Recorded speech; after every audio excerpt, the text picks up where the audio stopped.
Honorable Prime Minister.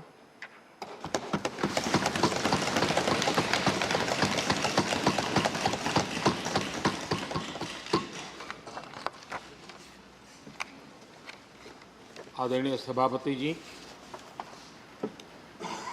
आज हम सब सदन के सभापति और देश के उपराष्ट्रपति आदरणीय श्री वेंकैया नायडू जी को उनके कार्यकाल की समाप्ति पर उन्हें धन्यवाद देने के लिए उपस्थित हुए हैं।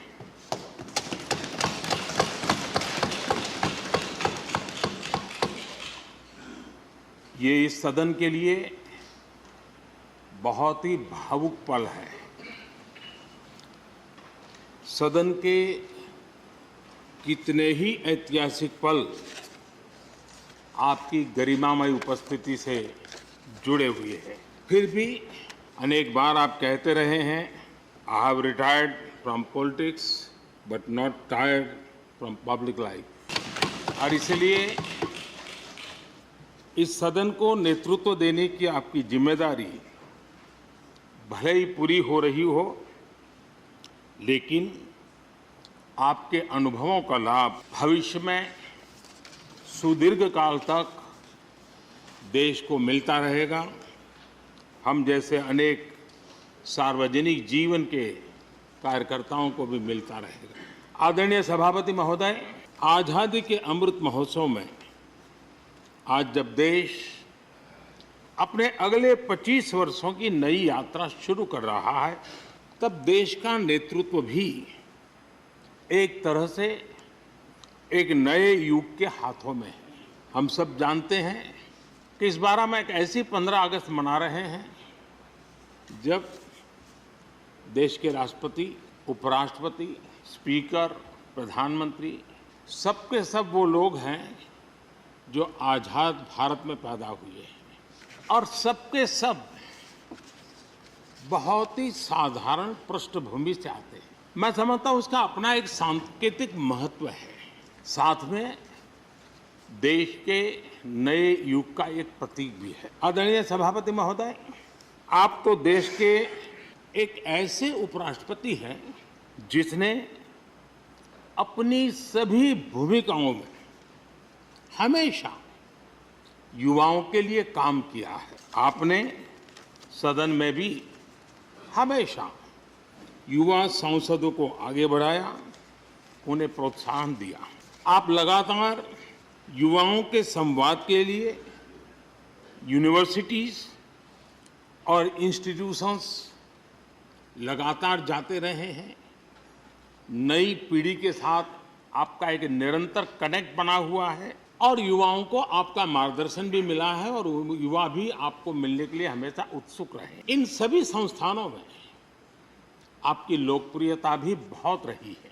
मुझे बताया गया कि वाइस प्रेसिडेंट के रूप में आपने सदन के बाहर जो भाषण दिए, उनमें करीब 25% युवाओं के बीच में रहे हैं।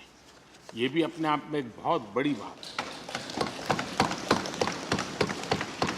आदरणीय सभापति महोदय, व्यक्तिगत रूप से मेरा ये सौभाग्य रहा है कि मैंने बड़े निकट से आपको अलग अलग भूमिकाओं में देखा है। बहुत सारी आपकी भूमिका ऐसी भी रही जिसमें आपके साथ कंधे से कंधा मिलाकर कार्य करने का भी मुझे सौभाग्य मिला है। पार्टी कार्यकर्ता के रूप में आपकी वैचारिक प्रतिबद्धता रही हो, एक विधायक के रूप में आपका कामकाज हो, सांसद के रूप में सदन में आपकी सक्रियता हो, भारतीय जनता पार्टी के अध्यक्ष के रूप में आपका सांगठनिक कौशल्य और लीडरशिप की बात हो, कैबिनेट मंत्री के रूप में आपकी मेहनत, नवाचार का आपका प्रयास और उससे प्राप्त सफलताएं देश के लिए बहुत उपकारक रही है, या फिर उपराष्ट्रपति और सदन में के सभापति के रूप में आपकी गरिमा और आपकी निष्ठा। मैंने आपको अलग अलग जिम्मेदारियों में बड़े लगन से काम करते हुए देखा है। आपने कभी भी किसी भी काम को बोझ नहीं माना।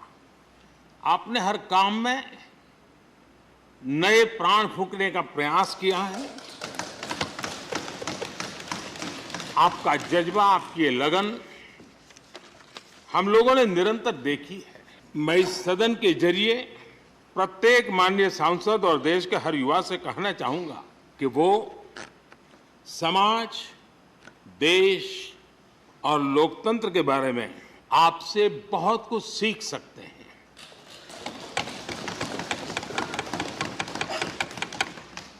Listening, learning, leading, connecting, communicating, changing और रिफ्लेक्टिंग, रिकनेक्टिंग जैसी किताबें आपके बारे में बहुत कुछ बताती हैं। आपके ये अनुभव हमारे युवाओं को गाइड करेंगे और लोकतंत्र को मजबूत करेंगे। आदरणीय राष्ट्रपति महोदय, आपकी किताबों का जिक्र मैंने इसलिए किया क्योंकि उनके टाइटल में आपकी वो शब्द प्रतिभा झलकती है जिसके लिए आप जाने जाते हैं। आपके वन लाइनर्स, बीट लाइनर्स होते हैं और विन लाइनर्स भी होते हैं।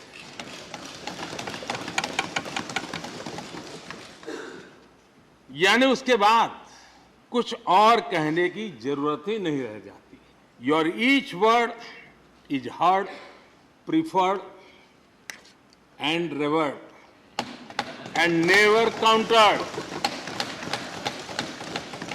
कैसे कोई अपनी भाषा की ताकत के रूप में और सहजता से इस सामर्थ्य के लिए जाना जाए और उस कौशल से स्थितियों को दिशा मोड़ने का सामर्थ्य रखे। सचमुच में आपके इस सामर्थ्य को मैं बधाई देता हूं। साथियों, हम जो भी कहते हैं वो महत्वपूर्ण तो होता ही है, लेकिन जिस तरीके से कहते हैं उसकी अहमियत ज्यादा होती है। किसी भी संवाद की सफलता का पैमाना यही है कि उसका गहरा इम्पैक्ट हो, लोग उसे याद रखें और जो भी कहें उसके बारे में लोग सोचने के लिए मजबूर हो। अभिव्यक्ति की इस कला में वेंकैया जी की दक्षता, उस बात से हम सदन में भी और सदन के बाहर देश के सभी लोग भली भांति परिचित हैं। आपकी अभिव्यक्ति का अंदाज जितना बेबाक है उतना ही बेजोड़ भी है। आपकी बातों में गहराई भी होती है, गंभीरता भी होती है। वाणी में बीट भी होता है और वेट भी होता है, वार्मथ भी होता है और विजडम भी होता है। संवाद का आपका तरीका ऐसे ही किसी बात के मर्म को छू जाता है और सुनने में मधुर भी लगता है। आदरणीय सभापति महोदय, आपने दक्षिण में छात्र राजनीति करते हुए अपना राजनीतिक सफर शुरू किया था। तब लोग कहते थे कि जिस विचारधारा से आप जुड़े थे उसका और उस पार्टी का निकट भविष्य में तो दक्षिण में कोई सामर्थ्य नजर नहीं आता है, लेकिन आप एक सामान्य विद्यार्थी कार्यकर्ता से यात्रा शुरू करके और दक्षिण भारत से आते हुए उस पार्टी के राष्ट्रीय अध्यक्ष के शीर्ष पद तक पहुंचे। ये आपकी एक अविरत विचार निष्ठा, कर्तव्य निष्ठा और कर्म के प्रति समर्पण भाव का प्रतीक है।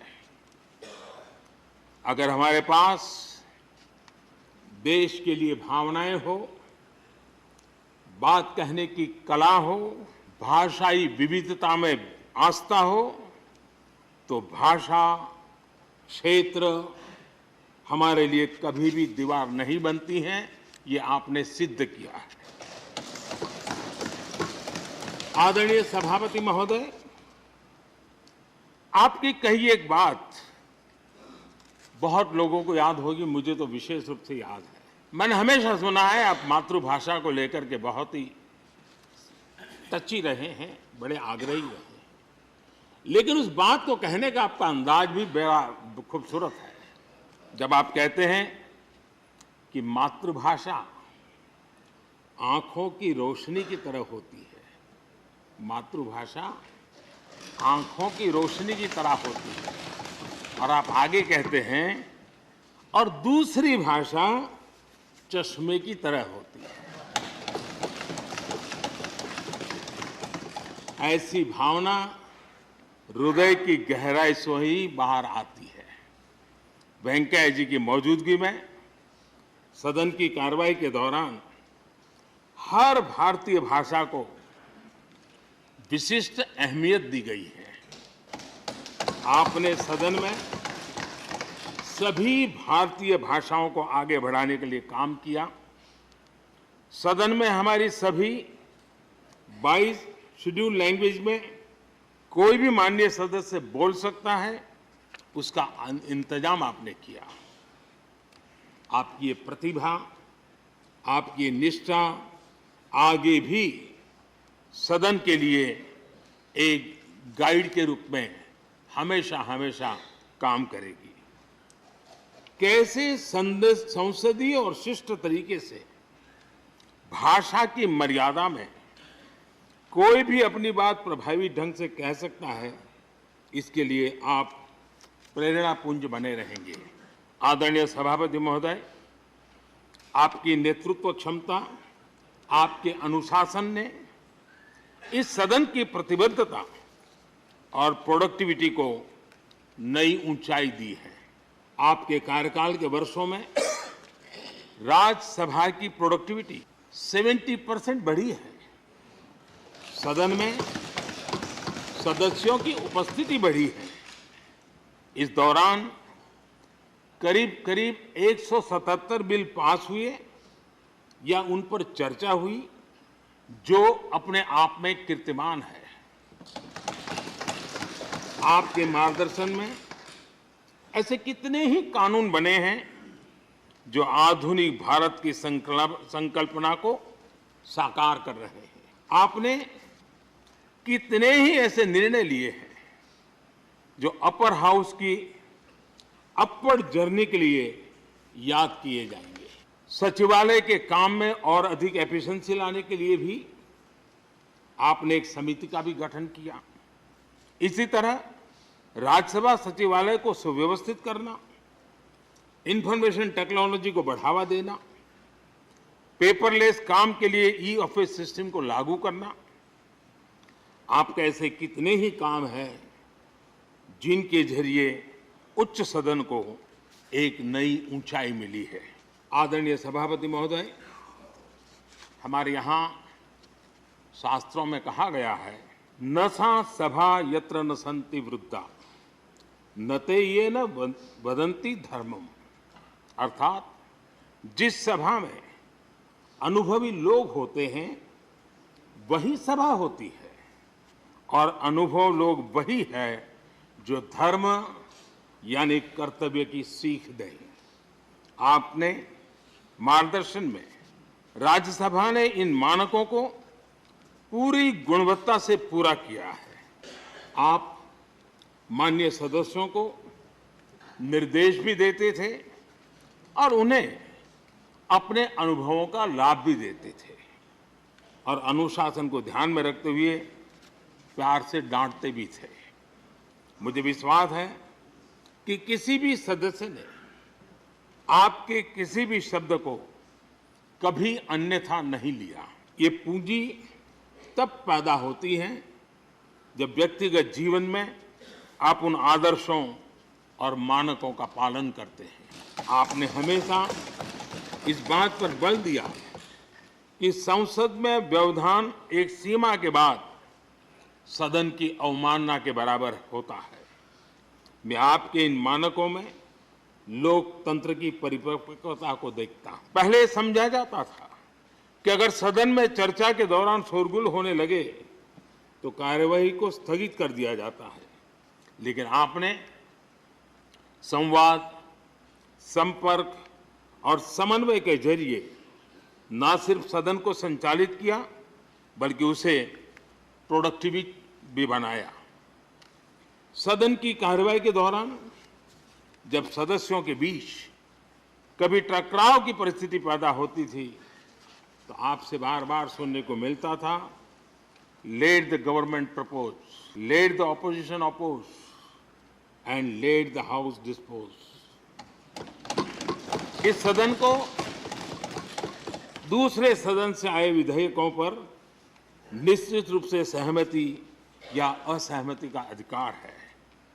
यह सदन उन्हें पास कर सकता है, रिजेक्ट कर सकता है या अमेंड कर सकता है, पर उन्हें रोकने की, बाधित करने की परिकल्पना हमारे लोकतंत्र में नहीं है। आदरणीय सभापति महोदय, हमारी तमाम सहमतियों और असहमतियों के बावजूद आज आपको विदाई देने के लिए सदन के सभी सदस्य एक साथ उपस्थित हैं।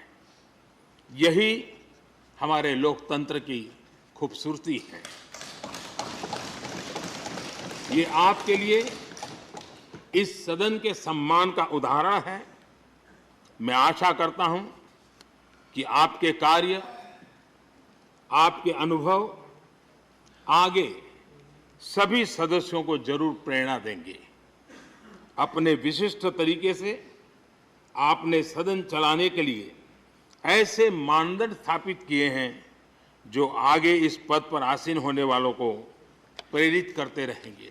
जो लेगेसी आपने स्थापित की है, राज्यसभा उसका अनुसरण करेगी, देश के प्रति अपनी जवाबदेही के अनुसार कार्य करेगी।